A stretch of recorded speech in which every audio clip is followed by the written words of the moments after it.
স্কুলে যেতে ভালো লাগে পটাশ? হ্যাঁ, খুব খুব। তাই? হ্যাঁ, হ্যাঁ, দেখো পটাশ কারসিভে লিখছে। কোন ম্যামটা তোমাকে সব থেকে বেশি ভালোবাসে? পিয়ালি। পিয়ালি ম্যাম। হ্যাঁ, তোমাকে কি বলে ম্যাম? সিদ্ধা নাম। হ্যাঁ, শ্রদ্ধা। তোমায় কি বলে? সিদ্ধা সরকার। হ্যাঁ, আর কি বলে তোমাকে বেশি ভালোবাসে? তোমাকে কেন ভালোবাসে? একদিন না আমি যখন পিজিতে ছিলাম, আমি প্রচুর সুন্দর আর সঠিক লিখেছিলাম বলে আমার স্মাইলি দিয়েছিল পিয়ালি ম্যাম। তাই? তাহলে এটাও লিখে নাও, আবার তোমাকে স্মাইলি দেবে। যত সুন্দর লিখবে তত বেশি বেশি তোমাকে স্মাইলি দেবে, তাই না? আমার পটাশ এখন গুড গার্ল হয়ে গেছে, প্রত্যেকদিন স্কুলে যায়, তাই না? এখন একদিনও ছুটি নেই।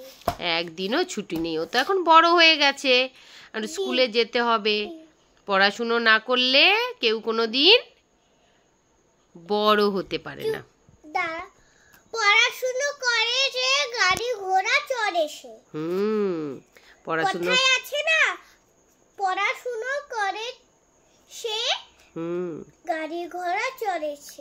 আর একটা কথা আছে, বাবা মা হারিয়ে গেলে বাবা মা পাওয়া যায় না, আর বউ ছেলে ওইসব হারিয়ে গেলে পাওয়া যায়। তাই?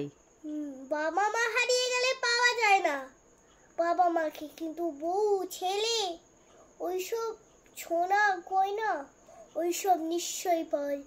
কিন্তু সংসার বাড়ি ঘর ওইসব হারিয়ে গেলে আর কোনোদিনও পাওয়া যায় না, কথায় আছে। আচ্ছা, মানে বাবা মা হারিয়ে গেলে বাবা মাকে পাওয়া যায় না, তার মানে তুমি পরিবার ঘর বাড়ি নিজের সুন্দর অপ্রীতি জিনিসপত্র, পুরো ঘর বাড়ি বাবা মা সংসার পরিবার, ওগুলো হারিয়ে গেলে জীবনে আর কিচ্ছু থাকে না। আচ্ছা, সংসার কাকে বলে পটাশ? সংসার মানে আমরা যে জীবন যাপন করি। আচ্ছা, ওটাকে সংসার বলে, তাই তো? আচ্ছা, খুব ভালো। তুমি তো খুব বড় হয়ে গেছো, অনেক কিছু কথাও জানো। ভেরি গুড, খুব ভালো লাগলো।